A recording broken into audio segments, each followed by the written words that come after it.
Good morning, everyone, and thank you for being with us at the Public Safety Committee work session of Monday, March 18th, 2024. Today we have 4 topics on the agenda. The first is the CIP for Circuit Court. The second is the CIP for Fire and Rescue Projects.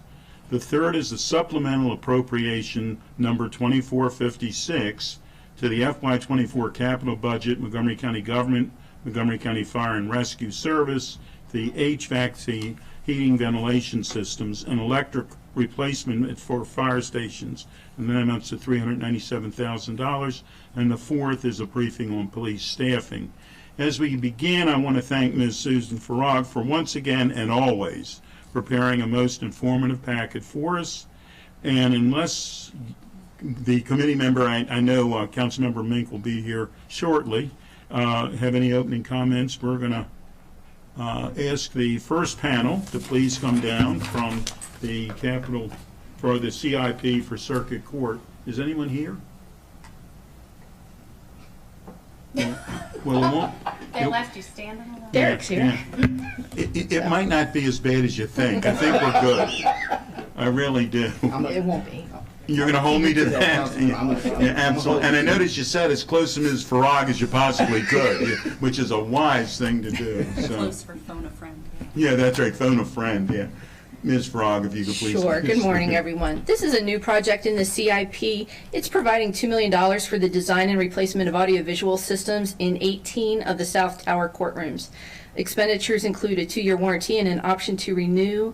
The AV systems support remote hearings, assisted listening for individuals with hearing loss, translation technology for non-English speakers, and they also allow for the electronic capture for the court record. The design and replacement are scheduled for FY25, and my concern was whether or not this would impede the ability to hold trials, obviously. So I asked the circuit court, and they advised it should take approximately 2 to 4 weeks to install equipment per courtroom, and each courtroom will be out of service while the work is being performed. Working on one room at a time will minimize the impact on the docket, and they also advised that the courthouse right now has an additional courtroom available until they get their new judgeship, and that will also provide some operational flexibility in case they need it if there's any unexpected delays. And council staff's recommending approval as submitted. Thank you. Could you please identify yourself? Good morning, Derek Harrigan, Office of Management and Budget. Thank you. I'm fine with this. The question is when it could get started. And Mr. Dice, are you know?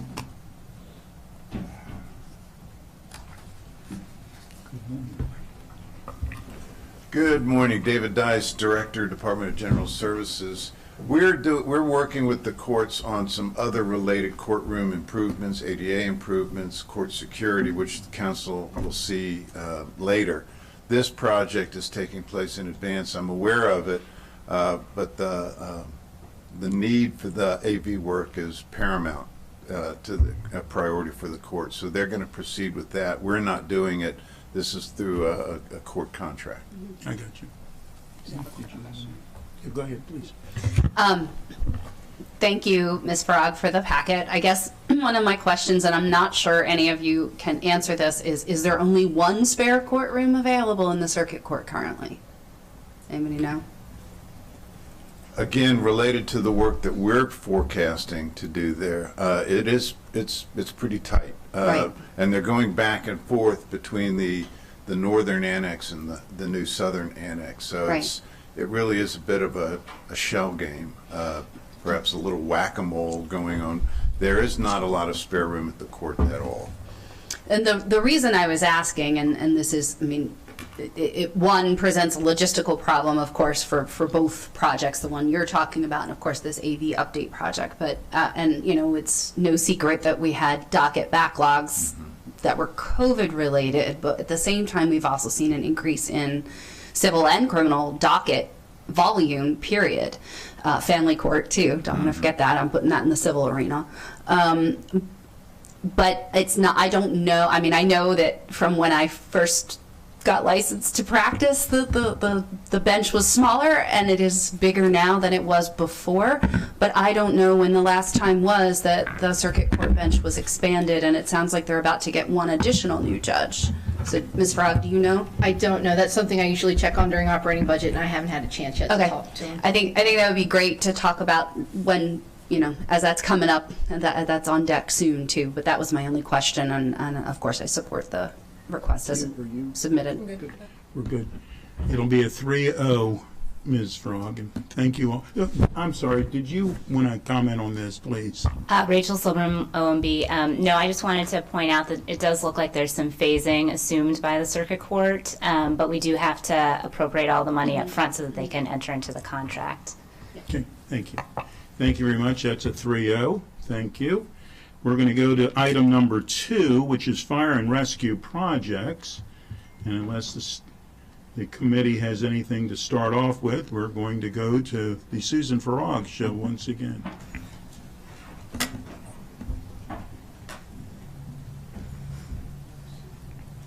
Sure. The fire CIP has 9 projects that are totaling about $125 million over the 6-year expenditure schedule. This represents about a $644,000 decrease from the FY23-28 amended CIP. Cost decreased primarily due to the completion of the Clarksburg Fire Station, although this is offset by some increases in several other projects. There is one new project, which is breathing air compressors apparatus replacement. No public hearing testimony has been received at this point. I'm just going to go through the individual projects. There are also several level of effort projects that I'll review for you as well. If I could just interrupt for 1 second, if I could ask the panel to please introduce themselves, and if anybody wants to jump in at any time, please do, please. What else do I have? Gregory Boykin, Deputy Director and Chief Operating Officer, DGS. Greg Allison, DGS. David Dice, Director, Department of General Services. Gary Cooper, Interim Fire Chief. David Heltmus on Facilities CIP Manager. Good morning once again, Derek Harrigan, Office of Management and Budget. You're still Derek. We knew that. Yeah. But you have more friends. Yeah, that's right. Yeah, you don't feel as lonely. Susan, please. The first project is the apparatus replacement project. There is an apparatus schedule, a replacement schedule for you on page 2. That is not set in stone. It changes over time as they develop different types of priorities or needs depending on changes, what goes out of service, that type of thing. It provides for the ongoing replacement of fire apparatus and EMS vehicles. They anticipate on replacing 6 aerials, 40 EMS units, 14 engines, 2 brush and all-wheel drive engines, 4 rescue squad hazmat units, 2 tankers, 2 boat support units, 4 box trucks, 1 air unit, 1 medical care support unit, 3 fleet service trucks, and 2 medical ambulance buses. This project is funded with short-term financing as well as emergency medical services transportation fee revenue. That's the ambulance tax. Debt service will be paid in the operating budget with the EMST revenue as a source. I'm just going to Just keep going unless, Thanks. yeah. the breathing air compressor replacement is the new project. It provides for the replacement of breathing air compressor systems which have reached or are approaching the end of their service life. The compressor systems provide breathing air to self-contained breathing apparatus worn by the firefighters, and they will be replaced at 4 stations in FY25, 2 stations in FY26, sorry, that's a typo, 3 stations in FY27, and 3 stations in FY28. Many of these compressors are more than 20 years old, and they've reached their end of useful life. Station 3 renovation, this has been in the CIP, I believe, since FY08. And it's basically functioning as, it's a placeholder, but it is a one-time grant from the county as Rockville Fire Station 3, right here in the city of Rockville, figures out where they could move and build a new station, or if they wanted to do significant improvements to the site that they have now. And I don't think that there's any update, although Mr. Dice might be able to fill in whether or not they've progressed anymore on finding a site. If they have not, I'm recommending, since this has been in so long, that you push the $500,000 out until FY20, until FY30, honestly, and that'll provide some more capacity in the earlier years of the CIP. Doesn't get rid of the project, still holds. We can still change it if something comes up that we know new information about Station 3's plans. Thank you. Well, this is related to the next item on the list, HVAC. the supplemental. As Ms. Farrag's packet indicates, this station was built in 1965, and precious little has been done to it since then. So the volunteers are trying to find a site and have been for some time for a new station, as yet still unsuccessfully. And as happens with all facilities, if you wait long enough, problems become necessities as opposed to luxuries. And this is the case here. The HVAC system's failed and needs to be replaced. And the funds that you see before you now were for other general improvements to the site, to the facility that need to be done if the volunteers are going to be staying there. If they do find a site to acquire, the necessity of time involved in site acquisition, design, construction. So they're going to be here where they're at for at least another 5 years if they found a site tomorrow. So hence the need for this work. I cannot speak to the, perhaps fire and rescue can speak to the conditions of other things like the bunk space and the kitchens and things like that, but we need to go in and replace the HVAC system in order to keep the building habitable. Please. David Heltemus, CIP manager.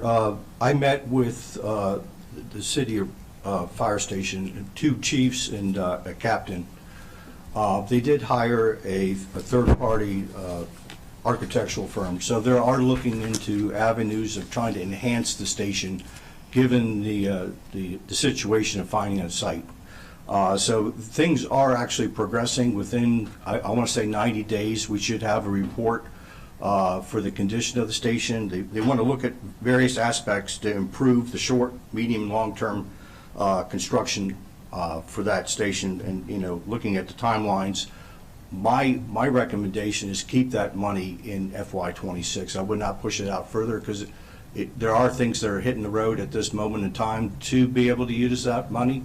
If the money is pushed out, it would stymie the actual process that they're trying to get done for that project. And I think that's a fair comment, though it does seem like this has taken forever, and Right. it's not because they wanted it to take forever. They wanted to get this going for years. But just so everybody understands, the building itself is owned by the fire department, right? The volunteer fire department.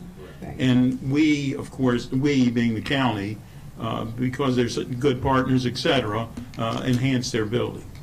Yes, we do the maintenance on the building, but the volunteers own the property. Correct. Rachel, did you? Yes, thank you. I just wanted to highlight that the funding source for the Rockville 3 work is general funds, current revenue.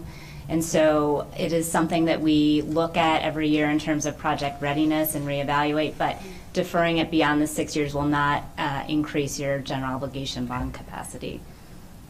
I have a tendency to believe that the idea that it stays, and hopefully tomorrow morning they're going to have this, epistle that they can find what's going on here. But yeah, anybody else? No.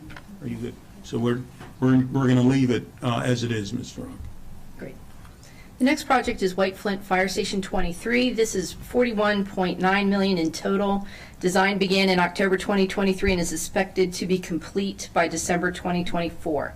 And construction is expected to begin in 2025 and end in November 2026. Total project costs have increased by $3.7 million from the amended 23 to 28 CIP due to updated escalation costs and updated land acquisition costs. We talked about this last year. The project has been in the CIP since FY15 with an original cost of $27.8 million, and it's been delayed for years, primarily due to fiscal capacity. The station was first envisioned under a prior 2016 to 2022 master plan, which noted that large-scale development in the region may lead to a moderately larger call volume. The county does have a new master plan now that really re-envisions the way they look at fire stations and their need for different types of resources. As well as building, they're assessing community vulnerability, as well as building resilience and adaptability in the service delivery system. They realize there's not a big enough budget to pay for every single thing that they need, right? And so, due to the fact they have a new master plan and a new outlook on how they look at their resources and where they locate their resources, as much as I tried to push for this to be expedited last year, I'm going to recommend a year's delay to allow the fire department to look at this plan and see if there's something they might be able to change. One of the things that I've talked to them internally about is you know, most of their calls are EMS calls, right? So how does that impact a station at White Flint? Do you need all the big fire trucks and aerial towers and that type of thing? Or could it be more purpose-driven for EMS? If that's the case, is there a possibility that you could actually save money at this location? This is a crapshoot, and I realize that. By delaying it another year, you could escalate costs further, or you might be able to come back and find something that's a little bit more value engineered. And I am recommending the 1 year delay. It doesn't get rid of the project, it just allows the fire department, which currently has an interim chief, a new chief to be determined, and whether or not he or she wants to move forward in any particular way. What is their vision of service delivery? And just to be, this building would be owned by the county. This would not be a volunteer-owned building. Chief, did you? Yeah, so I just wanted to further explain that this project remains a priority to that community. It's certainly a priority to the county executive and a priority to fire and rescue. I know there has been some ramped up activity with the planning. I'll defer to Mr. Dice on that, but those are my comments. And do we actually have the land at this point? Yeah. We do not. Good morning, Greg Osson. We do have the land. We acquired it from the State Highway Administration several years ago. Been working with the state to extend the deadline for beginning construction. They obviously put some strings attached to the deed, but the land acquisition that's mentioned in the packet is related to some additional state right-of-way that we may or may not be able to acquire. It looks like we will be able to acquire it, and it's just an extra piece of land to work with and give us a little bit more flexibility on design and potentially a right-in, right-out from Josiah Henson Parkway. So that's what's reflected in the PDF under your review. And if we don't get that additional land, you We're still want okay. it where it is, Yeah, where yeah, you're- we're still okay. where it's been acquired. Okay. And go, please. I have concerns about delaying it again because we know that costs are continuing to increase year over year, and much as we are looking for space, obviously, especially in the early years of the CIP, we've been told that this needs to happen. There's supposed to be co-location of the future police substation right here. Is that still happening? There is. It will include a space for that. It won't include a substation at the opening, but there is space for it. Yeah. Okay. I would prefer, I'd be more comfortable keeping it on schedule for now. We could continue the conversation as we move, as we continue to move this forward, and if there's more information that makes it look like that would make sense, but I think that our default should be to keep it on schedule. Yeah, that's my preference as well, simply because of how close we are to the completion of the design phase, and nothing gets less expensive over time. Right. Just saying. You might get less, right? But you're not going to have less cost. So I'd rather keep it where it is. Right. So- We don't want to waste the money that we've put into it so far. So that's a 3-0, to leave it as it is. Please, Ms. Frost. The next projects are the level of effort projects. These are ongoing projects that address the maintenance and repair needs at all the different fire stations. The first one is a female facility upgrade. Total project costs are about $3 million. The project provides for the design and construction of locker, shower, and restrooms at selected fire stations to accommodate the use of these facilities by both male and female staff. Work at Gaithersburg Station 8 will be completed by the end of FY25, and work at Silver Spring Station 16 is programmed to occur in FY30. For fire station life safety systems, total project costs almost $5 million. This project provides funding for the design and construction of modern life safety systems to protect fire and rescue stations and the occupants in the event of fire emergencies. Numerous fire stations need modern basic life safety systems. Many of the older stations, there are no fire alarms or sprinklers since they were grandfathered in under the fire code. Several fire and rescue stations do not meet codes now and have outdated fire alarm systems for which spare parts are no longer available. Okay. For the HVAC and electrical replacement fire station project, total project costs are about $26 million. This replacement and repair of HVAC systems at fire stations reduces the need for expensive emergency repairs and increases energy efficiency. The project cost does include the $397,000 in the FY24 supplemental appropriation for Station 3, which you're about to review as well. Resurfacing fire stations, $5.9 million. This project provides for the repair and replacement of paved surfaces at fire and rescue stations where existing paved surfaces are in poor and deteriorating conditions. DGS performs annual inspections and schedules based on need. Roof replacement for fire stations, about $6.8 million. This obviously provides for the replacement of roofs at fire and rescue stations where existing roofs are in poor and deteriorating condition. Routine roof maintenance and minor repairs are funded in the operating budget. One station roof replacement is programmed annually, and expenditures in this project increased by about $348,000 to reflect inflation and the addition of years FY29 and FY30 in the ongoing project. Council staff's recommending approval of all of these projects as submitted by the executive. Thank you very much. Are we good? Yep. We have 3 heads shaking yes, Ms. Farag. Great. Thank you very much. The next topic we're going to have is the HVAC electric replacement for fire stations for $397,000. Yes, which has been mentioned a couple of times. This is for Station 3 here in Rockville. Their HVAC equipment is in disrepair. It's reached the end of its service life. These funds will provide for service improvements to support heating, ventilation, and air conditioning at Station 3, and the source of the funds is GO bonds. People live here 24/7. It should be climate controlled. Council staff's recommending approval as submitted. I'm fine with that. I see 3 heads shaking yes. Thank you very much. Thank you all very much for being with us. We're next going to have a briefing, which is going to be a little longer than these topics, might we add, a briefing on police staffing. If I can invite the chief and others to please come forward.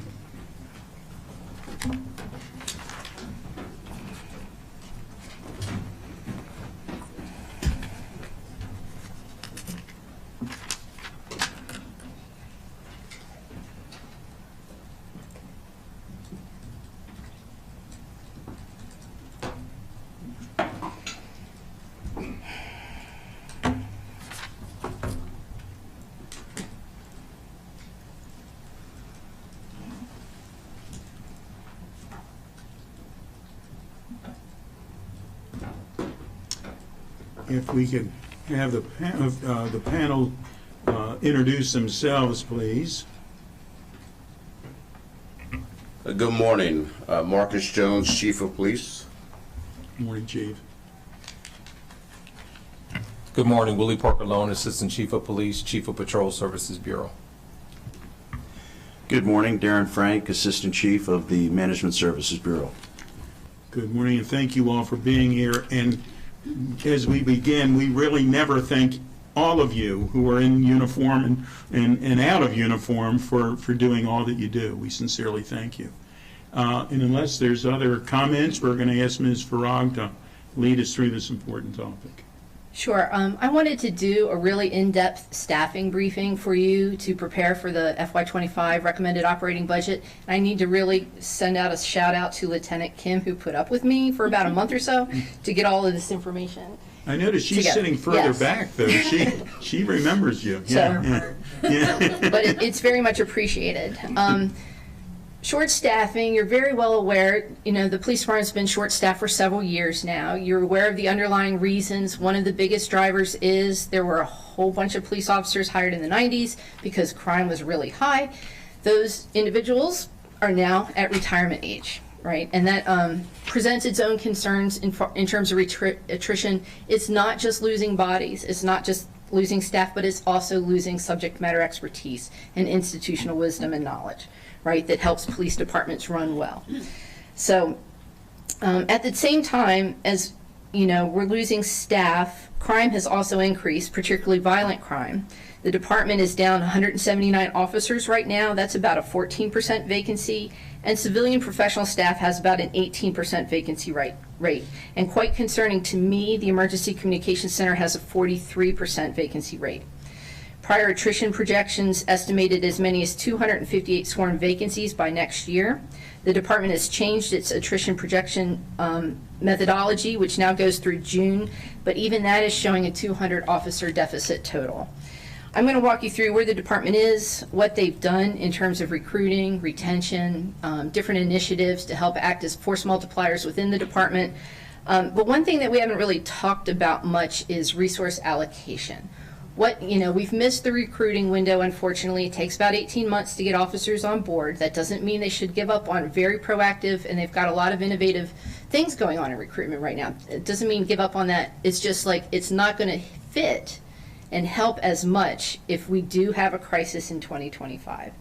And so one of the things I'd like to explore a little bit more is what resources the department has now, and are they being used in the best manner? Where could they be reallocated perhaps to help support patrol, that type of thing. So I'm going to go through the different pieces that you're aware of now. I did want to point out too that as there's a shrinking workforce, right, both for civilians and police. Crime is up, but also the complexity of the crime is up, right? You're getting bomb threats, you're getting threats to public officials, and we have a lot of public officials who live in this county. You're getting things that are driven by social media, like the car rallies, the auto theft challenge. You know, there are a lot of things, protests, that require a large staff police response to maintain safety at the scene. And so the police department needs to not only be able to respond to calls for service, it needs to not only be able to do community policing, but it also has to be flexible enough to meet these more challenging needs that we're seeing more, unfortunately seeing more and more often. The county government as a whole has done a lot to try to shift off some work that police do with the mobile crisis outreach teams. They've really supported that, and I believe there's more money in the recommended budget for additional support of the MCOT teams. Still, police need to respond to calls, right? And call volume has increased. I believe it was 214,000 calls last year, which is higher than all the other 4 years until pre-COVID years. And so the police department is examining innovative ways to meet these community safety needs. I'll just go through as you do that, if I could ask the chiefs and assistant chiefs, if you have a comment, please just let us know right then. And I did want to point out, as we have the beginning of this discussion, to the chiefs and assistant chiefs' suggestion that Gaithersburg City and Rockville City, with their 130 sworn police officers, they've changed their configuration. We do not count them in the numbers as the Montgomery County Police Department, but they're trained just like our fine Montgomery County Police Department is trained. And I do think that though they are not a part of the department, they are part of the community, obviously. They're being dispatched by Montgomery County. And so therefore, though we are down and we are very much concerned about being down, that 130 people is certainly a great assistance to what we have and what we are doing. So with that, please. Sure, just to take a little bit of a look at the sworn staffing right now, the department had its largest authorized sworn complement in 2019 with 1,307 positions, of which at the time just 12 were vacant. That had your highest staffing complement at 1,295, the highest filled staffing complement. It is now 1,101. So you've lost a staffing sworn strength of about 194 officers since 2019. The current vacancy rate is a little bit different because the authorized sworn complement has shrunk. It went from 1,307 down to 1,280. Several of those positions were cut, about 25 in FY21, I believe, but several have been civilianized too. And currently they have 179 vacant. Patrol, obviously, that is the front line. A police department's highest priority. It's the front line against crime prevention and suppression. And current patrol strength is down about 22%, and that takes vacancies, light duty, and no duty assignments into account. You discussed this during the Gaithersburg and Rockville City redeployment plans back in October and also February, I think. Yep. Low staffing has resulted in both increased response times, both for priority and routine calls, as well as substantial increases in overtime use, and each varies by district. In terms of response times, the countywide average for priority response times increased by 54 seconds from 2019 to 2023. Routine response times increased by 57 seconds. The districts with the largest increases in priority response times include 1D at 88 seconds and 5D at 98 seconds. Response times are linked to case closure rates, and generally the sooner police can get to the scene, the more likely they are to solve a crime.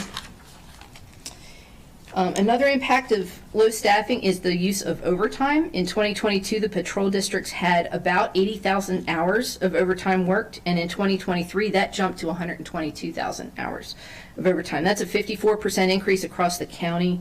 Overtime usage spiked the most in 5D, which is Germantown, where it almost doubled from the year before. Other bureaus are impacted by vacancies as well. Management Services Bureau is hit the worst, and a big driver of that is the vacancies in the Emergency Communications Center. In terms of overtime, we have these discussions about fire every year. They always, blow their overtime budget. Police is in danger of doing that now too. They've got two bureaus that are over already year to date through January 2024, Field Services Bureau and the Patrol Services Bureau. And of course, while some overtime is necessary in any 24/7 public safety operation, too much reliance on overtime is associated with poorer outcomes. There is a growing body of research that demonstrates associations between overtime and high uses of force, more community complaints, and increased implicit bias. It's just an association, does not necessarily mean causation, but it is of concern if you could reduce overtime to a more reasonable amount.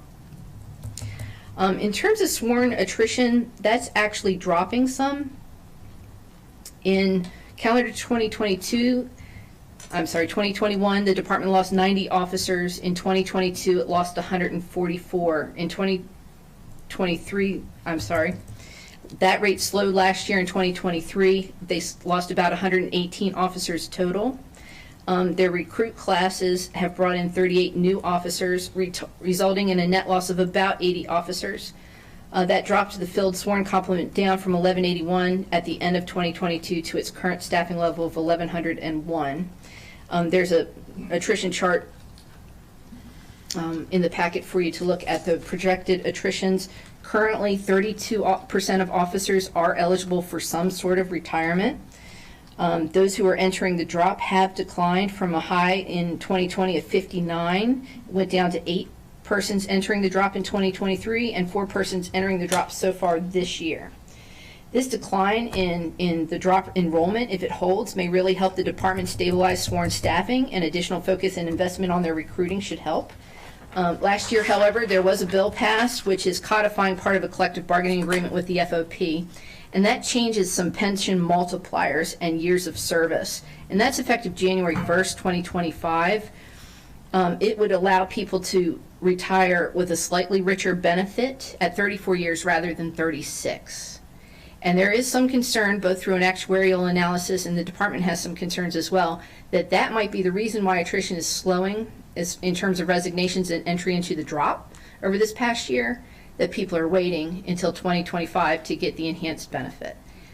I don't think there's any way to really know that or project how many people that might entail, but it is a grave concern if you have 32% of the department who's eligible for some sort of retirement. Did you all want to comment on that at all? Sure. So good morning. And I thank Ms. Farag for this extensive package. She did a fabulous job of really highlighting. I do want to have some comments in regards to much of the issues that are surrounding. And Mr. Chair, you know that I've been sounding this alarm for some time now, that the realities are coming to fruition. The realities that that we were going to lose more officers over the last few years. It's interesting to see that the numbers have slowed to some degree, which is a big help for us. It still requires us to have really our finger on the pulse almost daily, how we manage our staffing levels with the increased demand for police services. And I want to make sure that that's emphasized and understanding, as Ms. Farag so eloquently put in place in regards to how we have to deal with more protests, whether it's political, whether it's issues that are occurring worldwide, it's religious. There's a lot of our MCPS are in the school systems. We've had a tremendous demand to provide security at these vast majority of events that have occurred over the past year plus. And that is something, again, when you talk about putting all of those those events along with our normal course of doing business, it does require more overtime because we don't have the bodies in order to be able to provide those services without it being in place. It's a place we've not been, so that is really the challenge for us to be able to work through this and manage it in the most effective way possible. Over the past couple of months, I have specifically put the team together to have real discussions about staffing, about looking at our workload analysis across the county, and looking at the possibilities of shifting some of our resources to our more busier districts, which where we see and have data that supports the realities that we need to put more bodies in certain locations throughout the county where the other districts may not be as busy.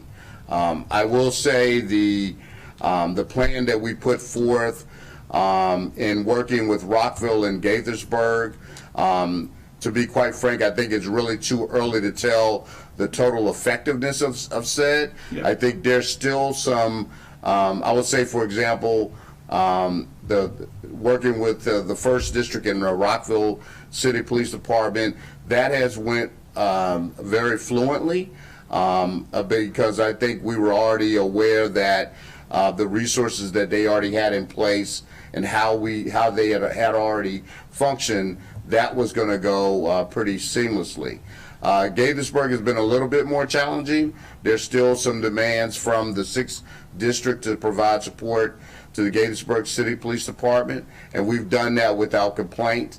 You know, there's still some challenges that that I know that they're going to put.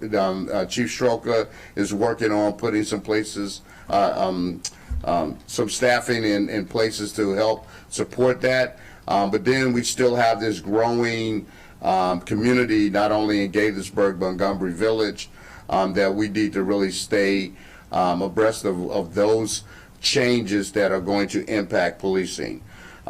First and foremost, I want to make sure that we also note that, again, patrol is the backbone of the police department.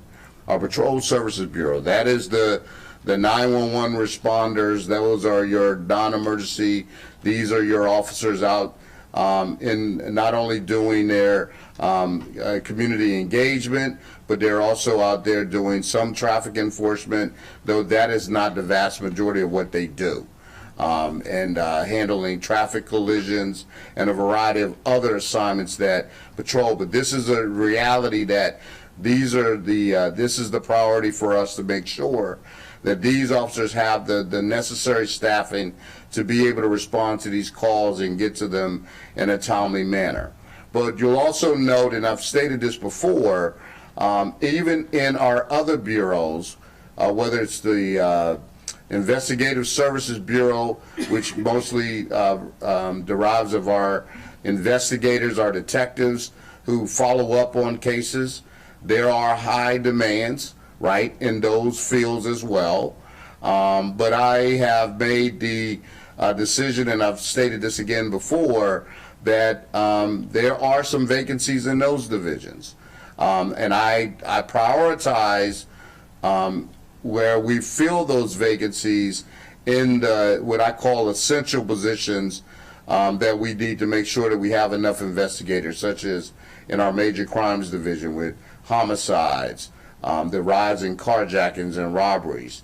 That is important for that. Make sure we have sufficient investigators in that, as well as our special victims involving sexual assaults, domestic violence. We're trying to maintain the vast majority of the investigators in that.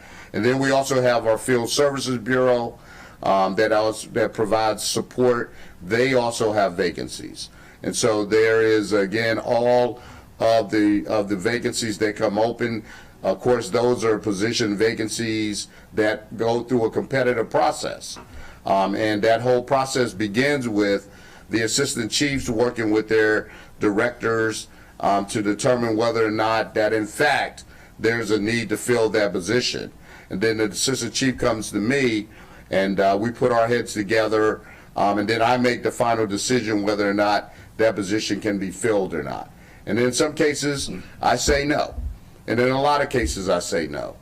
For the fact that some of the assistant chiefs, it may not even get to my level. They'll say no because they make the hard decisions that says that unfortunately that there's got to be some suffering from others outside of patrol that needs to provide support. I will state that in the overtime realm, that other bureaus, other officers from those bureaus are actually coming in and working in the Patrol Services Bureau in uniform to help support the patrol officers in the overtime realm. We are monitoring our officers who are doing a lot of overtime. That's a concern for us for officer wellness, as Ms. Farag has noted.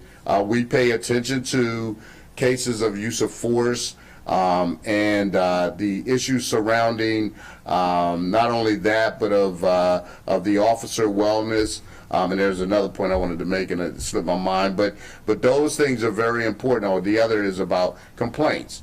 I have not seen complaints go up as a result of our officers utilizing more overtime. Again, this is something, again, we try to address accordingly across the scale.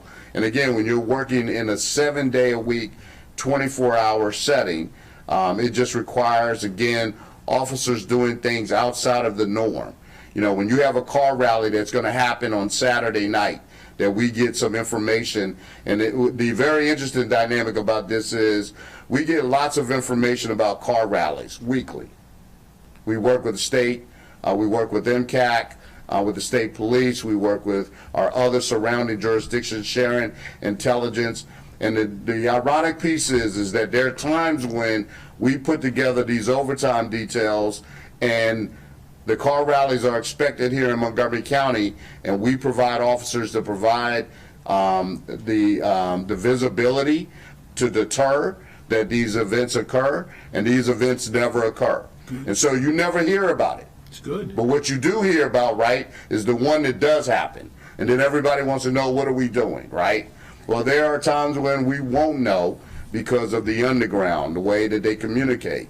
But the reality is we try to do our very best to stay ahead. We prevent more than what happened.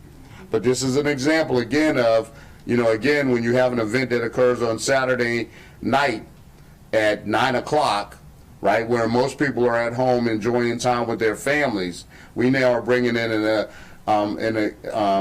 extra number of officers who would normally probably be off at that particular time. They're actually out doing the work. That's just an example. And so I just want to stress that because as time moves on and we're really focusing on strategies about where we're going and what we're doing, one of the things I've talked to AC Frank about as we're really looking at planning out and hiring, we've traditionally done these academy classes once every 6 months.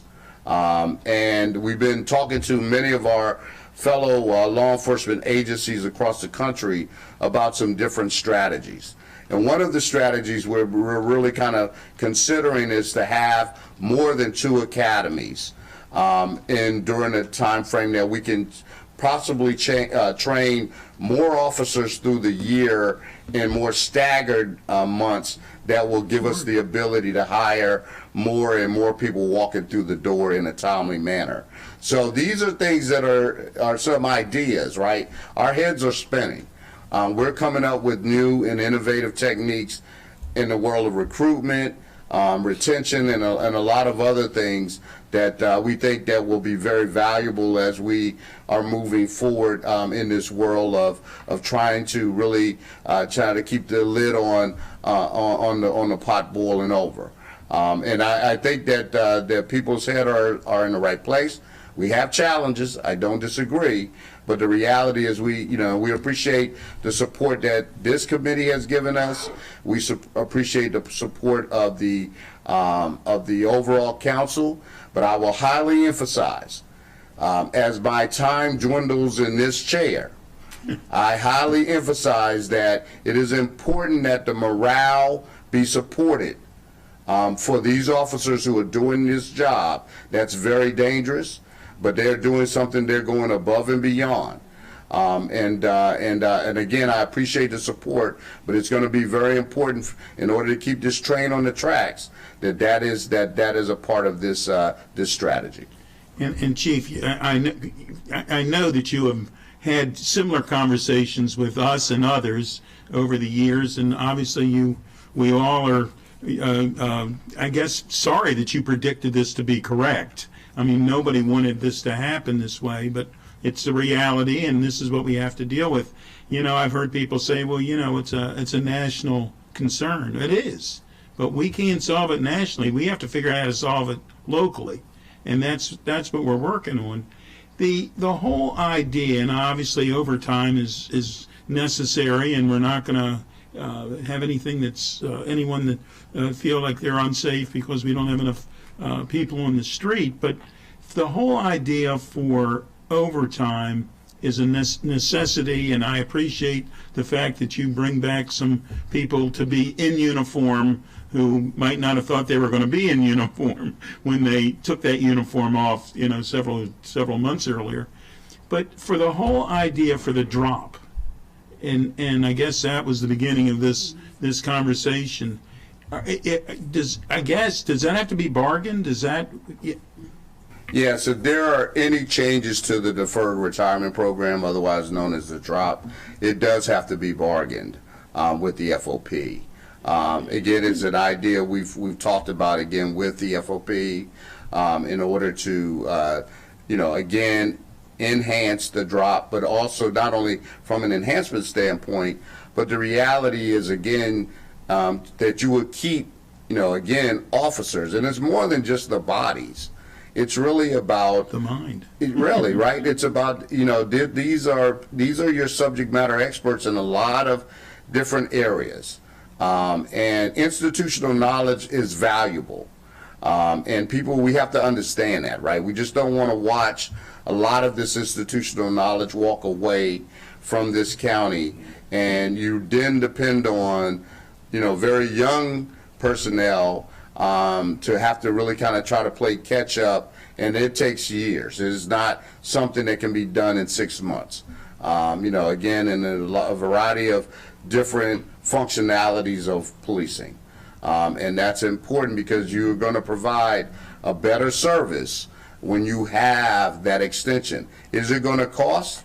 Yeah, it's going to cost, right? But the reality, you're going to pay one way or the other. Absolutely. And the question is it better to pay on the front side of this than to pay, you know, serious damages and liability and other dynamics that involved in the world of law enforcement? So I just, again, raised that. I've stated that, again, I think that's an issue that we really need to think about as part of the overall strategy in addressing staffing issues. And I know that over the years, as an example, the drone is a first responder, and we keep seeing that we would, and mentioning that we would like to expand that. That's been an assistance, I know, for response times and others. And then, as an example, we're going through it. We haven't passed any legislation yet, but the whole idea about the hookah discussion that we had for downtown Silver Spring and other places, that's something that we need to work together to make sure that if there is legislation that can lessen some of the issues that we're dealing with, that I think this council certainly stands ready to help as well. So I know that I interrupted Ms. Farag. I know that I did, but, and we will, is there anything else on this? If not, we're going to get back to Ms. Farag, please. Thank you. I just want to make a couple more points real quickly about recruitment. The recent recruit classes are small, but they've remained relatively stable. They dropped from a high of 38 in 2017 to an average of about 23 recruits in the past 5 classes. Also, the hiring rate off of applicants has been pretty stable too. It's been around 5.3% over the past several years. despite any type of recruiting initiatives that you make, I think it's important to also be aware that this current generation is very different in what they're looking for professionally, and it might be, you know, very challenging to get them into a more traditional type of police department career structure. And so the department is looking at different things like the 30 by 30 initiative and that type of thing, as far as looking at work-life balance, that type of thing. You ought to explain what 30 by 30. Oh, I'm sorry. That is to get 30% female police officers in the department by 30/30, and I believe the current percentage is about 21. 20/30. 20. Yeah, and if we have to go to 30/30, we're There in you real go. trouble. Yes, so there is, and they also have the cadet program, which the council added some funding to a couple of years ago, and it's been a really great resource, because one of the things, you know, do people have accurate perceptions of what police work is like, right? Do people watch all their little TV shows? Is not necessarily like that. But the cadets get to work for 2 years within the department, and they're paid, and they get to see different aspects of the work, so they know whether or not they really want to become a police officer or not. And since this program started up, I think it was 2018-ish, 2019, they've had 22 cadets go through the academies. That's about 1.5 cadets per class. That's about 6 to 7% of the class has been cadets, and it's from Montgomery County kids. I'm sorry, young adults, and to me they're kids, and it's a very diverse work group that they're bringing, right? And so they've talked anecdotally too about possibly enhancing some benefits, provide paid time off, health insurance and retirement, that type of thing, which I think they used to have, and I think there was a change through the Office of Human Resources.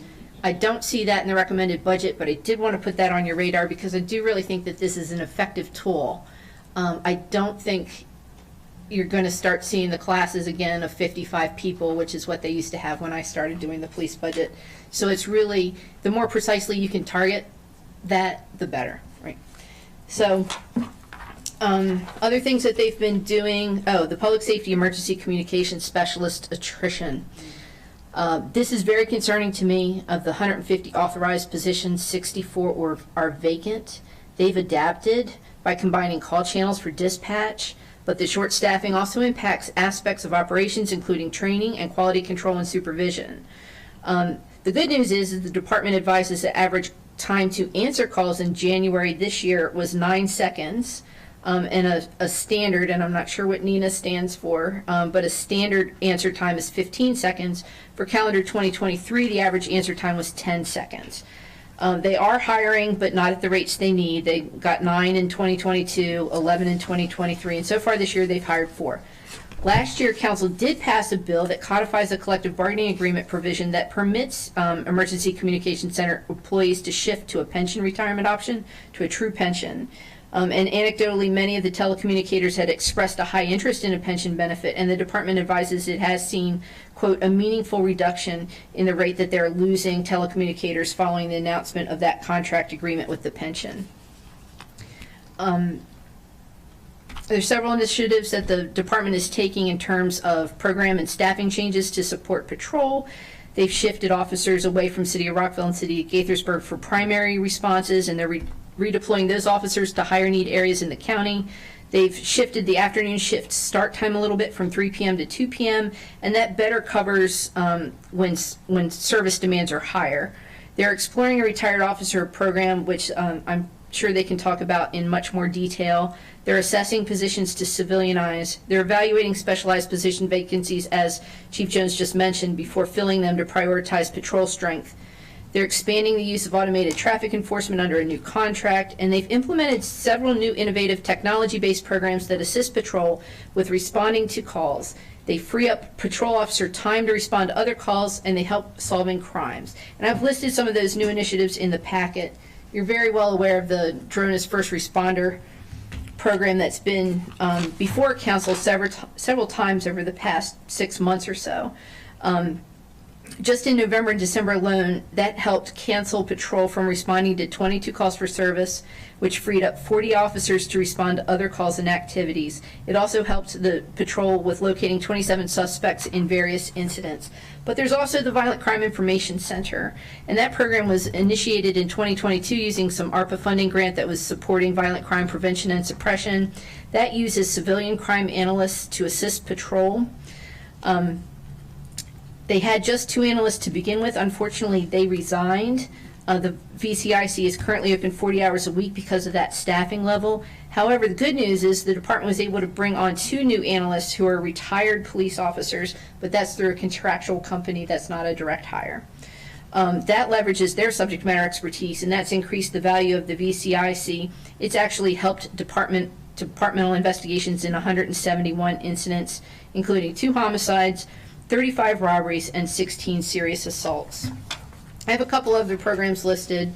The Behavioral Assessment and Analysis Unit, that's actually helping people get more successful outcomes for individuals with behavioral health needs who come into contact with law enforcement, and they often do that repeatedly. This unit is meant to provide targeted support to individuals with these more complex needs, and it frees up, or it intends to free up, patrol officer time to respond to other more typical calls. And there was also a forensics lab grant, and that doesn't exactly directly assist patrol, but that helps solve crimes that deal with opioid overdoses and firearms. And the more they can close those cases more quickly, potentially reduce certain crimes from reoccurring. Of course, you're familiar with the state initiatives too, Senate Bill 48, which I don't think has moved through the General Assembly, which would permit an individual who's a permanent legal resident or either honorably discharged veteran or current member of the military to become a certified police officer. The Maryland Police Training and Standards Commission is also studying whether to relax the hiring standards that prohibit applicant use from the use of cannabis for 3 years before applying to become a sworn police officer. Both of those initiatives would potentially open up the recruit pool to it as well. So moving forward, you know, the department's aware that they may hit some critical lows in 2025. This is a real concern to me. And they're working with that's not me. They're working with recruiting and retention and a lot of different innovative programs inside to work as force multipliers. But one thing that would be really helpful that I mentioned earlier is to do a methodical approach and study of what resources they have now and what resources they need. And an example that I will give is the Emergency Communications Center. It has 64 vacancies, I believe, and I believe 27 of them are in the budget to be cut. And I realize these are long-term vacancies, but I don't know, and maybe the department does, but I don't know what is the optimal staffing of the ECC to handle the calls for service and any projected increase in calls for service. And I would feel more comfortable, you know, agreeing or recommending agreement to that cut of 27 positions if we knew exactly how many staff they needed to optimally function. And that's not just to answer calls and dispatch calls, but that's quality control too, and that's training. And there's a lot of challenges there that we can get into during operating budget as far as space and training and that type of, and needs like that. But if there were a workload assessment done, and they are currently doing a workload assessment, it would be helpful to understand what is the scope of that. Is that department-wide? Is it by bureau? Is it by division? When do they expect results to be back, and can they share those results with the committee? And if necessary, just because I think 2025 is really concerning, there's also the possibility of looking at an outside vendor to contract a formal staffing analysis and develop a staffing plan that would help them move forward, I think, more quickly and more nimbly, depending on what they actually do see in 2025. Thank you. Does anybody want to comment on that one, please? Good afternoon. Good morning. Oh, it's good morning. It's not that late yet, though. It might, even though there was a lot of discussion, it's not that late. So a couple things. I wanted to backtrack a little bit to what Ms. Farag said about our communications division. First, on the bright side, we talk about the effort to put the pension into place for our emergency communicators. Yeah. So that when that went into place, it drastically slowed our attrition there. Additionally, what we have found is between the bonus that was also approved and that pension, our numbers of applications are going up. So I am happy to report that in April, so far, we have 9 telecommunicators ready to begin training, which is a vast difference from the last class. It's double what the last class is, and we want to build on that as we're going forward. We've got a number of initiatives in place between working with our high schools, working with Montgomery College and universities of Shady Grove, and also some enhanced advertising I've spoken to before about the recruiting company that we're engaging, and it's going to be all of our disciplines are going to be looked at, but most specifically sworn officers and our telecommunicators, in getting more people into the system there. We continue, as Ms. Farag noted, we continue to move forward on talking with the state about their hiring standards that they subject the departments to. Chief Jones has testified to MPSTC about MPTSC about the regulation. There's so many acronyms. I apologize. And then Maryland Police anyhow, Training but anyhow, and Standards it's the Committee. standards from Maryland, yeah. Thank you. We want to make sure we don't speak in acronyms. But really, when you look at the competitors we have around the DMV, Virginia especially, the regulations are different there, and what we want to do is level the playing field, because Montgomery County is a great place to work. So we'll continue to speak to the state about those standards. Going to the workload analysis, so my career, I've had the opportunity to do workload analysis a bunch, and right now for our patrol services, we have a tool that allows us to do workload analysis. In fact, one of the things that, as Chief Jones alluded to, pulling together a group to look at what the staffing should be in districts, I will tell you that the staffing numbers in the report, they are accurate as far as what at one time was associated with the station, but it wasn't based on workload. We have, under Chief Jones' leadership, have moved forward to go to data-driven workload analysis that shows where officers should be, and right now we're entering the optimal time to put that into place. We have the first set of results, and the beauty about the tool that we have is we will run it every 6 months, and it will show us where we need to put officers based on workload. Ideally, you want to balance all of the workloads so that an officer in the 5th district works as hard as the officer in the 3rd district. An officer in the 1st district works as hard as an officer in the 6th district. And so this tool allows us to look at many things. The types of calls. We know that we have more priority, they're called priority zeros, but lights and sirens calls in the 3rd district, and not as many in the 5th district. It looks at the number of officers it takes to run the calls. It looks at call volume. It looks at road miles. Right? In the 1st district, it's very, when you get up from Rockville City, when you go up towards the north, it's much more rural, and it takes longer to traverse those roads when we have a call. So our system takes all of that into account, and then we apply from our policy and planning division, and with the patrol chief, we look at what makes sense for putting officers into play. So that for patrol is going to be of a great benefit as we move forward. Now, the other aspect, and also it will tell us, and what we hope to get to in the future when we come to council and budget years in the future, when we catch up with this attrition, is we'll be able to say we need X amount of patrol officers because we have these needs in these different areas. And it will guide us towards that information as well, and it'll be backed up by data. Regarding a workload analysis on other areas, our policy and planning division has been looking at that very, very diligently.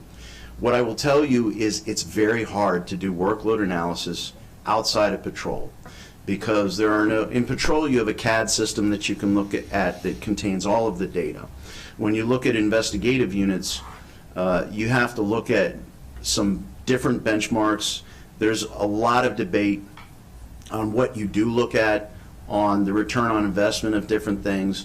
That is a much more difficult prospect, and we've seen many agencies try to do their best at it, and really that's where they end up going. They try and do their best at making that assessment, and we're open to looking at that, although I will tell you we have a really good policy and planning section that I think we're going to be able to put them on that task once we finish get all of our analysis around patrol into place. All right, so, but to Ms. Farag's earlier point about whether or not, I guess it was a contract, we should have a a contractor come in? Is that, Well, I guess I just have a follow-up question. Okay. And I understand that it can be difficult to do the workload analyses on other bureaus, but if part of what you're looking at is pulling staff from other bureaus to Yes. help with patrol, yeah, doesn't there need to be an understanding and accounting of what resources you have in every single bureau? Like, there's caseloads in Investigative Services Bureau. I don't know Field Services as well, but that type of thing.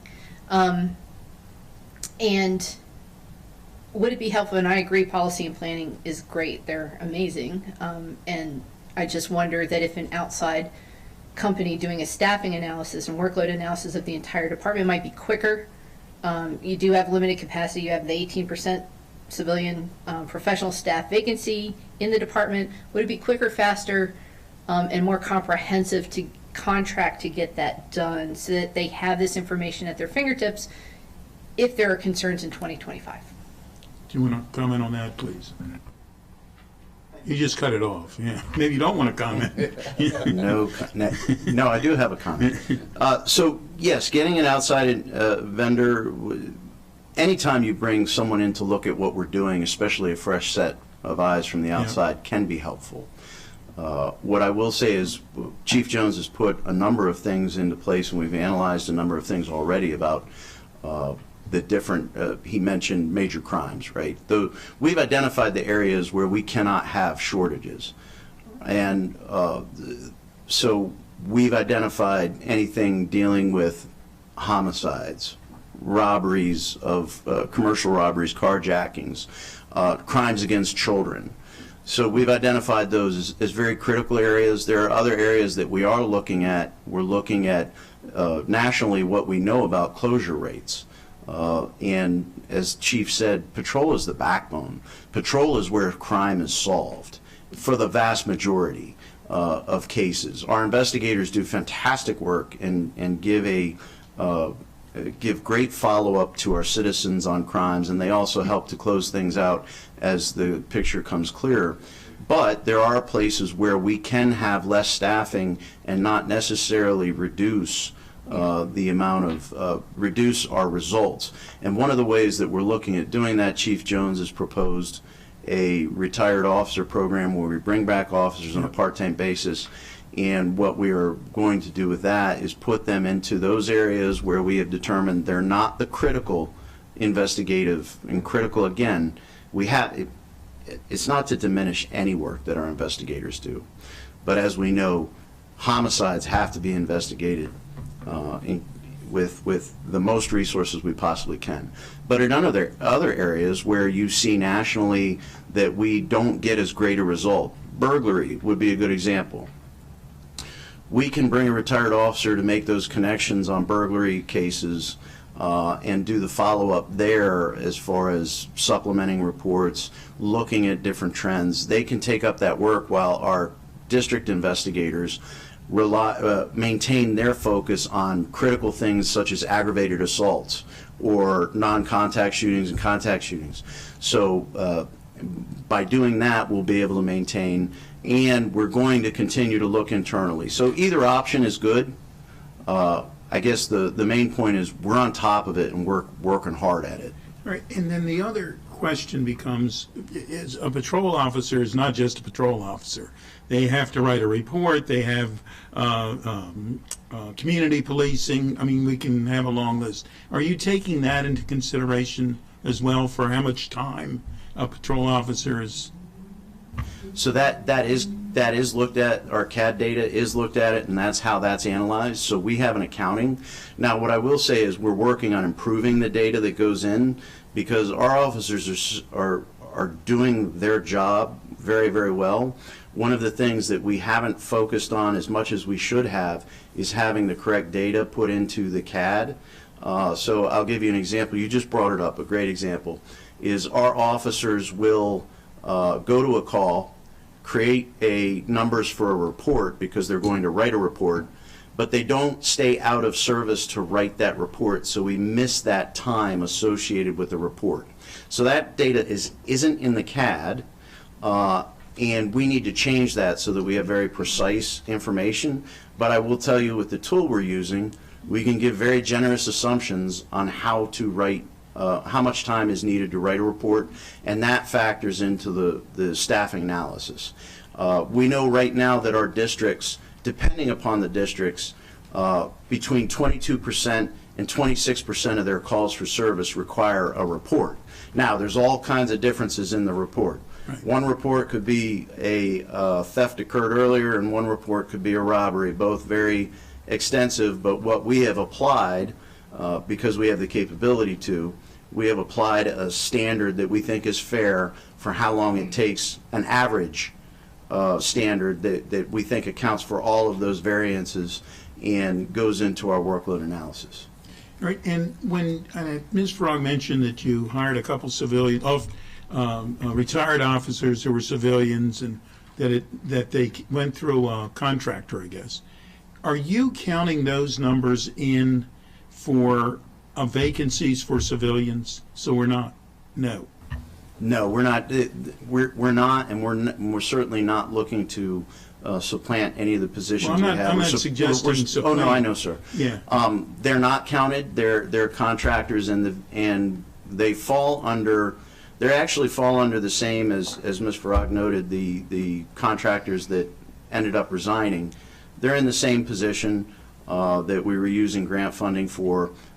They just happen to be retired officers, and again, the beauty of the program that Chief Jones is putting forward is, instead of paying contractor prices for that work, we could pay the employees directly, absolutely, the part-time officers directly. But no, we're not counting it towards any vacancies. Well, but I do think if it could be a separate line item that says we have X number of civilian vacancies, but we do have X number of contract employees, and so that at least we're aware of how much really is not being done or has the potential for not being done.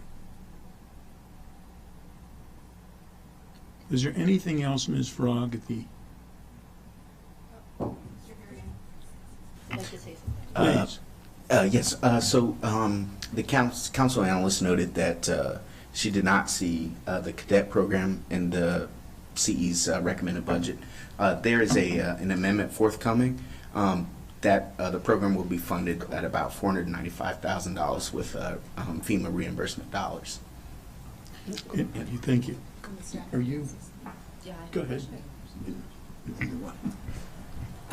So I appreciate the conversation. There's a lot of complexities here, obviously, that you all have been wrestling with in real time. I think that there are benefits to additional staffing analysis, and I know that you are doing a lot of that internally, and appreciate the level of detail with which you're talking about it right now. It's helpful.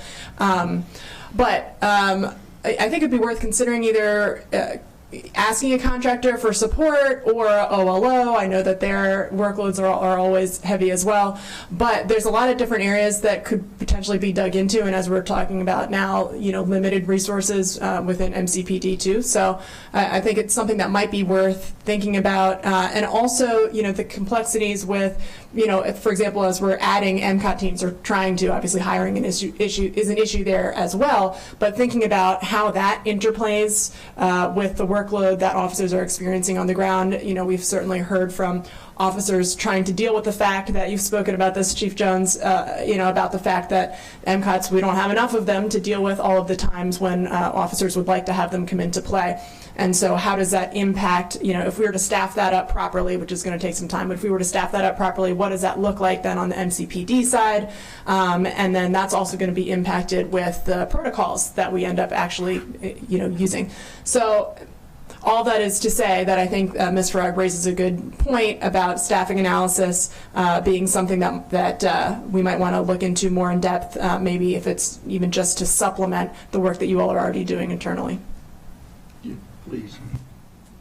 Thank you. And I appreciate all the work you all have been doing in the recruitment arena, and keep me posted for future dates. I'll be there. I'll be there as long as you need me. Happy to participate. One of the things that, I had my own personal layperson observations during that event I attended, And obviously, we've already discussed the cannabis issue, and we all know where I stand on that, and that I've tried, and I will keep trying, and I think we have a solution coming forward. Yes?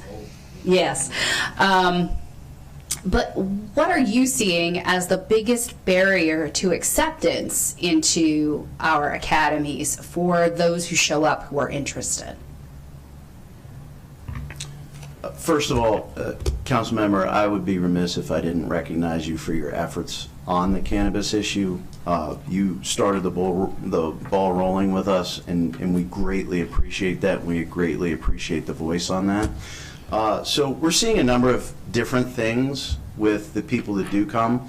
Right now we're averaging around 400 people per class. What I will say is for this next class in September, we're already 350 plus applications. Mm-hmm. So we're seeing a gradual turning of the ship as we look at hiring, and we've seen across the nation a very gradual turning as we get away from the narrative of the murder of George Floyd, and we move forward with progressive reforms. We move forward with better benefits. That's mm-hmm. been a thing that's occurred, and better training.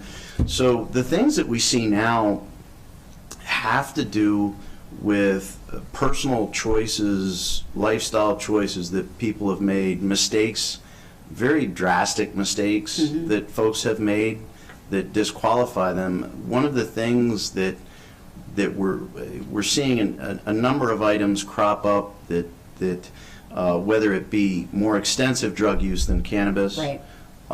Whether it be arrests that are more than just a underage drinking violation. Right. We've seen people with extensive histories of theft that now want to be an officer, and that's a problem. Right. Especially so close. So one of the things that we want to look at, and that we're looking at, especially right here in Montgomery County with Montgomery College, University of Shady Grove, we have a lot of people going to school here locally, getting their degree, and what we're trying to do and we've really ramped up our relationship there. We want to ramp up our education of people on what it takes to be a police officer so that they know mm-hmm. not to make these choices, which they just have to be disqualifiers. Right. Integrity is a huge issue. Right. And so when you have those violations, when you're 16, 17, 18, 19, 20, 21, 22, it may not seem like a big deal to you what you're doing, but when you talk about a profession where you can take someone's freedom away, mm-hmm. Mm-hmm. It's imperative that we believe, that the residents believe, that person that's being entrusted with that profound amount of authority, they have the highest of characters. So we see that. We're seeing some things with intimacy that are creeping in that cause a great deal of concern. Mm-hmm. But really the biggest thing, we really think the biggest thing is opening up the pipeline of people. We want 1,000 people applying for a job because that gives us so many more people to choose from. Mm-hmm. And so that's what we're focusing on. When you do look at where we come from with 400, let's say 400 applicants, and we get 23, that's not a terrible number to be at, especially when you consider, again, as I've testified before, mm-hmm. we had thousands of people apply and we'd end up for a class of 60. Right. So we want to get into the education business. We want to talk to our colleges, and even more importantly, we want to continue our discussion with Montgomery County Schools about how we can be part of the discussion, not only about safety, because as you're well aware of the mm-hmm. fentanyl issues that we have going on, the mm-hmm. violence issues that we have going on, but also having discussions about character and leadership and how you can be a part of your community at a much greater level. I think those are opportunities at that level that if we can talk to the interim superintendent and continue that discussion of how we can be involved, I think that's very important. And I know at Edison they do have a program for like one of the tracks is for law enforcement, and I know, and I appreciate Chief Jones that you did go down and testify in support of the bill that would have changed so that those who had applied for citizenship would be eligible, which would be a huge benefit here in recruiting in our county. And I know it hasn't moved, but the Growing Apprenticeships in the Public Safety Workforce Act is on third reader today in both chambers, so that's a positive. There was something that when we first all took office and Councilmember Mink organized a town hall in White Oak on public safety, and we all attended. And I used a phrase during that meeting where someone who was live tweeting everything we said, I guess thought I made up this phrase and was not familiar with the term compassion fatigue, which is not a made-up phrase, which is a recognized psychological condition that affects many first responders, frontline medical care workers, etc. And I was trying to highlight that as a challenge, particularly when you're talking about overtime and mandatory overtime to staff things, whether it's within the police department or in the ECC, that if you do not have any bandwidth to let go of the trauma you're experiencing that is required of the job, like I get that, but if you don't have any buffer with which to refill your resources, folks can't expect that call 1 of the day is the same as call 15 of the day, because you have had 14 other calls where you have encountered trauma, and the busier it is, the worse it is for you to try to cope or deal with that. And then if you're layering on overtime, there is simply not enough hours in the day to care for oneself. And so that is something that I have personal concern about in our first responder public safety worker complement, based on what we're seeing and based on the ongoing recruiting challenges, not just with you all, but fire and rescue also. That has been a priority. It's been a MACO priority during the state's legislative session this year.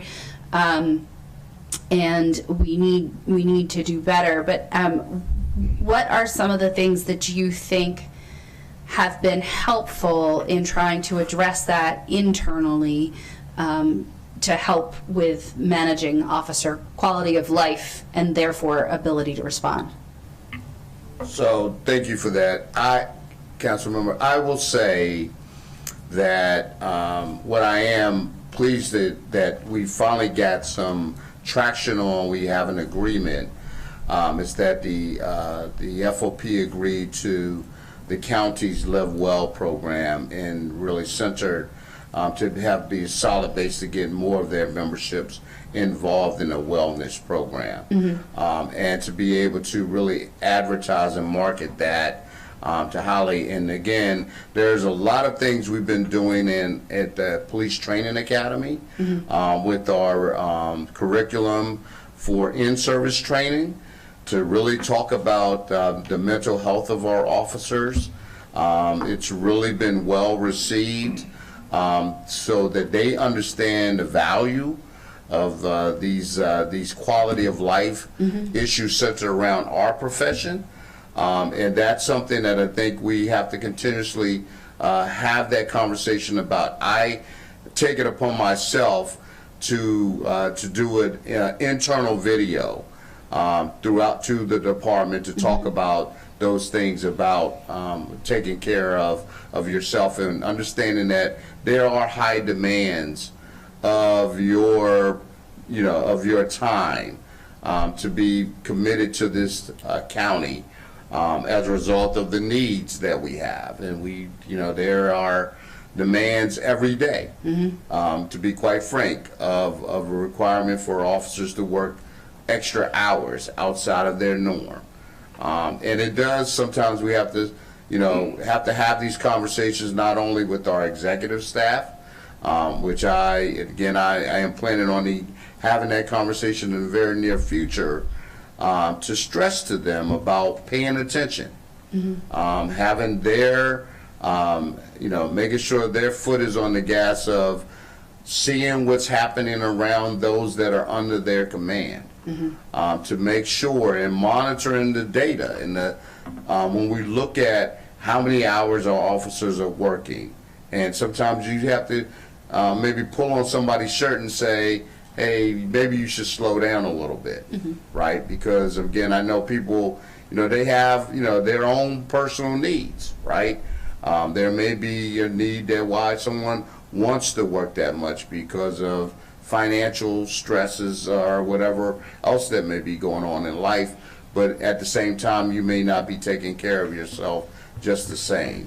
So it's our responsibility. I look at that as the executives and as supervisors to make sure that we're having these conversations with our officers to and paying attention to what is occurring around our surroundings. It's something we just had this conversation last week as we talked about the staffing levels. So this is again, and we've also put out a couple of ideas of that we thought that again wellness is very important. I've had this conversation before this council as well about why I deem it to be very important to have wellness programs from a mental health standpoint and a physical standpoint for our officers. And we do very well, but we can always do better. And I think that's an important dynamic in where we are in today's environment. Go ahead. Well, what I would also like to add Sorry. it's okay, is, it's a balancing act at the district stations because we know staffing is short, calls for services are going up, but the commanders also allow temporary assignments. So it's good for the patrol officers who are just knocking it out every day, every hour, every day, to then be able to say, you know what, I want to do a temporary assignment in a specialized unit. So they get out of patrol for 30 to 60 days, which gives them that break from that aspect, but it's also a career enhancement to see, do I want to be an undercover officer? Do I want to work in narcotics? Do I want to work with SWAT? Do I want to work with K-9? So that allows these officers, but even though we know that staffing is short, the district commanders still allow and really promote the use of temporary assignments, and that allows people to get a break as well.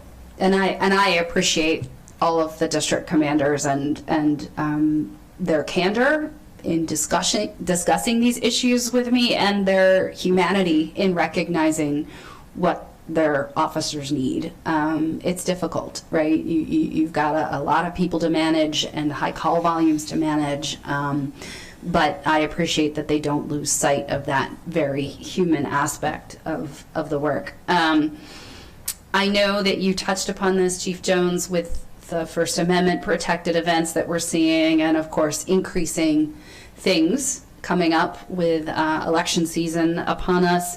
And I know spring sports in MCPS is a little lighter issue than our football season, for example, but we've got all that happening all at one time next fall, right? Because we're going to be back to school, it's going to be back to Friday night football, and it's going to be election season. And I've spoken to leadership within the department. I appreciate everything that's been done to make sure that these events thus far have gone off smoothly, and where there have been bumps in the road, they've been taken care of very quickly. But what kind of stressor do you think this is going to place on the department in the coming months? Because it is pretty significant. I know you work closely with the MCAC and with others on various issues, but what do you see happening? Yeah, I absolutely see an increase in the workload as the year goes through, as we go on into election season, and even to go out further into towards the inauguration of the new president, or the existing president, whoever wins the election. Either way, I foresee significant challenges and demands. We have already been working with our neighboring jurisdictions with these types of events. What I will say, there are plans. We have put extensive plans together in the COG in this area to have really, if there is any need for any jurisdiction to have additional resources, we have a memorandum of agreement that other jurisdictions will come support us if we were to need them. So all of that stress would not simply be on the Montgomery County Police Department alone. We'd have Maryland State Police. We'd have or other organizations in the COG that could provide us that type of protection should we need that additional support. But to also make sure people understand, we've also somewhat committed to assisting the other jurisdictions just the same, such as the Metropolitan Police Department or the U.S. Capitol Police, which we've done and have done in a variety of different of events. So yes, I foresee that to be a challenge. It is something that we will continuously have to talk about in the planning phases as we move forward throughout this summer into the fall. But again, you know, we're having some events that we have much notice about, and then there's some we don't have any notice. We get notice day of that there's going to be said protest or protesters are occurring, and we have to you know, galvanize the personnel, put them together, and provide that support at a moment's notice. So those are the things we always train. We always make sure we keep people in mindset to try to stay on top of that as best as possible.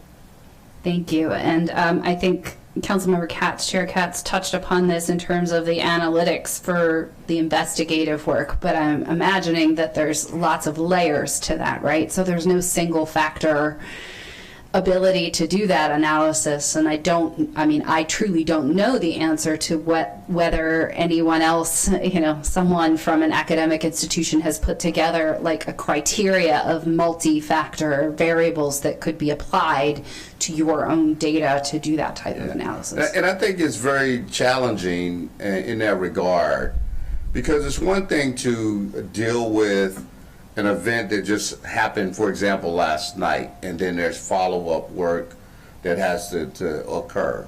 But detectives generally in most divisions have open cases of cases that occurred last year. They could have even occurred the year before that, right? These are open investigations that have yet to be solved. And those cases aren't necessarily put in a corner and dismissed.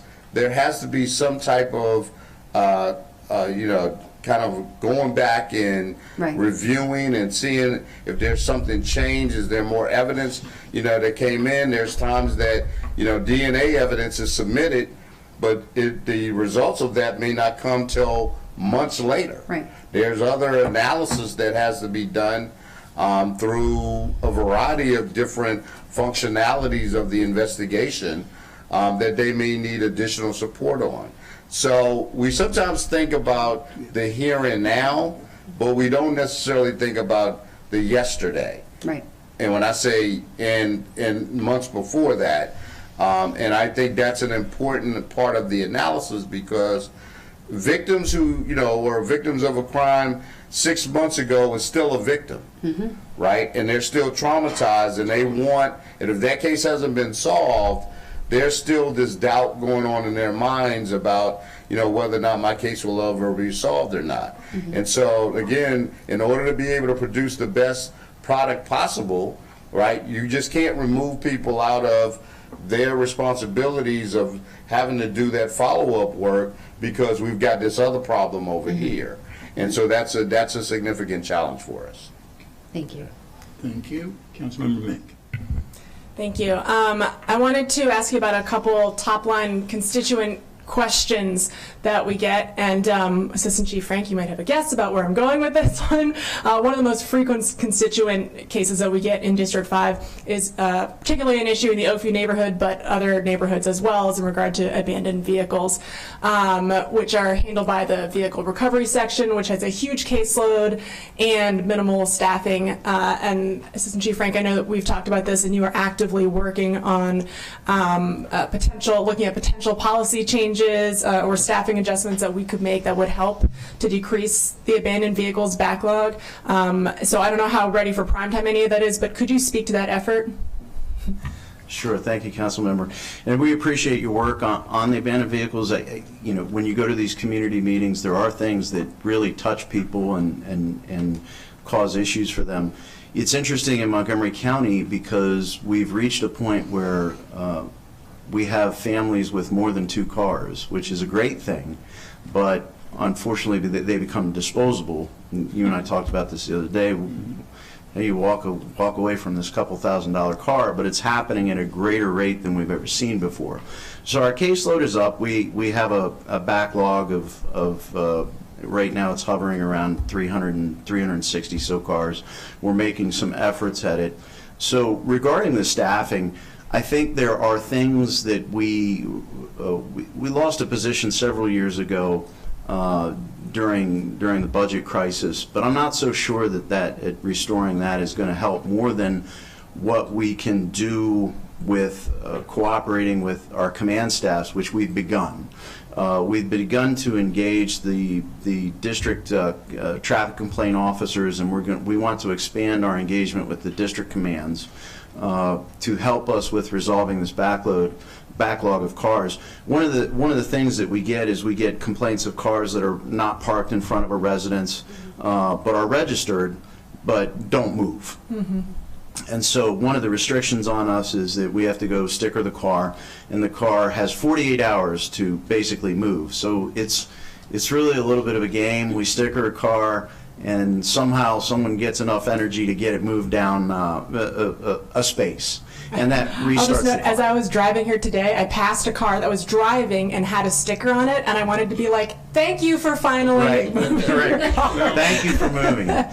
So it was the owner of the car. So there's in that realm, there's a couple ways you could go. You could expand the hours, set to 72 that they have to move it, or you could reduce the hours to 24 and you have to remove it. And really what I've looked at with my staff is how do we get a resource out there right away to, number one, sticker it, which is the easiest part. Number two, follow up within that time frame to make sure it's been moved, or if it hasn't been moved, get the tow truck there to get it out of there so that we can alleviate the complaints. And then for clarity, the backlog on getting to cars to sticker them, following up on the complaints with the sticker, or is it on the stickered cars and getting those? It's a little bit of each. Okay. It's more so on the end of the hours to get back around in this game that we go to with moving the car around. So again, what we want to do is we want to engage our officers at the district to help us out with this problem and get a handle on it. We also want to do some other things. You know, when we tow a car, it comes back to the county, and we go through a number of steps which are take a lot of time to go through to make sure that the car isn't check on the registration, check on a number of different things, wait for someone to claim the car. And those take up FTEs, right? What we want to look at going forward is maybe suggesting to some of these residents that they could donate their car, mm-hmm. Because there are a number of places that will take your car and you'll get a tax deduction of some sort and really put it to good use in the community, which would also take workload off of us and allow us to focus on the more egregious offenses. So one of the things that we're considering rolling out very quickly is putting a notice when we sticker a car, also putting a notice on there that, hey, you can donate your car and they'll come get it tomorrow and you can walk away from it, no issue. So we want to do that, and then I also want to work, we're going to work with our staff and our commands on some more innovative ways we can reduce this backlog before we go to requesting extra bodies for our vehicle recovery section. And the last piece I'll go to speak to, again, Chief Jones' efforts for having retired officers come back. That is another activity that we can have them engage in to help us get on top of this backlog. And then the important thing is get on top of it and then see where we are after that to see if it really is a problem, or is this something that's coming out of COVID, or, you know, another aspect of it is how much it costs to repair cars now, because of the COVID crisis and what it did to parts, what it did to labor, a number of things. So we're working at it. I think we have a good plan, but time will tell. But we're going to be measuring every 3 months how we're doing with that backlog. That's great. Thank you. Appreciate it, and appreciate you looking at it creatively and trying to have minimal impact on budget while actually making a dent. And we'll look forward to coming back if you have needs, whether that's staffing or policy changes. Thank you very much. Sure. Oh, actually, sorry, one more. Thank you. All right. So the other one that we get a lot of is crossing guards. We get a lot of requests around. So, there's a lot of schools across the county, of course. Roscoe Nixon, my district, is one that comes up a lot, but there's others. Also, Burtonsville Elementary School, of course, has had ongoing issues there, and now is getting a new school, which is great. But where parents and families have expressed that they badly need crossing guards, and of course, this is another area where we're dealing with shortages. So if you could speak to, the number of positions that we have, the vacancy rate that we have there, what we should look forward to seeing in the FY25 budget, if there's an increase there, or other thoughts or plans around that. So we've been ranging between 8 and 10 vacancies right now with crossing guards. We have we've seen a larger number of retirements of our crossing guards, and so we're working to fill those. We still have those vacancies, and we need to figure out a way to attract people to those jobs a little bit better. Thankfully, it's not the problem we're having in our emergency communications center, Sworn, but we need to do better. We get requests all the time for more crossing guards, and we've seen a couple things. Many years ago, we came away from providing crossing guards for middle schools, because we found that at the middle school and high school level that unfortunately the students didn't pay attention to what our crossing guards were doing. So we focused more on educating them as in the elementary school world on how to cross the road, and also engaging the parents to teach their kids how to do that, and focus our efforts at the elementary school. Whenever we have a new school come online, we request 2 to 3, and that's our experience, 2 to 3 additional positions in a budget. I believe we got 2 last year for a new school coming online, and we'll continue to do that. And when we do get the requests, we send out our traffic division to make an assessment of wherever it is that they're looking at on whether it justifies an extra person, because certainly we know parents want crossing guards, but then the other aspect of it is how much will they be used. So we make that analysis and we make those recommendations. I will say one of the things that we've seen coming online lately has to do with technology, and these crosswalk areas with the yellow lights. The one I can think of offhand is on Muddy Branch, where you hit a hawk signal. Thank you, boss. We've seen more of those come online in the county, and they certainly are a tool that we should look at further, especially with these youth, and in making sure that they're safe in crossing the road, as opposed to doing an additional security guard where we might not get as much a benefit. And if I could, just to give the numbers, there are 183 budgeted positions for crossing guards. That's for FY25? That's right. That's the numbers that we have allocated currently. Of those that are currently filled, we have 175. What's challenging for the most part is that you'll have crossing guards that may resign or retire in mid-school year. Right. And that becomes a little bit of a challenge, because we don't have sort of the overage of numbers of crossing guards to be able to fill those voids should that happen. So we're constantly looking, recruiting and trying to hire as the school year goes. Last year there were 4 additional crossing guards that were added to the budget. Those crossing guards were hired, but the reality is, as you have that continuous again, and you can't anticipate when people just decide that they're going to retire or resign. That's a little bit of the challenge. So again, we work with our with the traffic operations division as they oversee school safety, providing the necessary numbers of crossing guards in those locations where we deem to be most important. Good. Well, it's good to hear that the 4 positions were filled. Yes. But of course, to your point, the retirees meant that now our numbers are below where we want them to be. At least it gave us a little bit of a cushion. That's good, but clearly retention is an issue here as elsewhere. Thanks. Thank you. Ms. Frog, did you have anything else that should come before us? I do not. We can follow up with all of these things. I did want to let Councilmember Mick know that we are supposed to be doing some in-depth analyses as part of our operating budget into certain aspects of our different budgets, and the vehicle recovery is the one I've chosen for police. So we will get a lot more detail during the operating budget. Thanks. You know how to get some thanks, don't you? You read our mind. Yeah, absolutely. Thank you all very, very much for what you do, not just for today, but for every day and everyone that works with you. Thank you, and we are adjourned.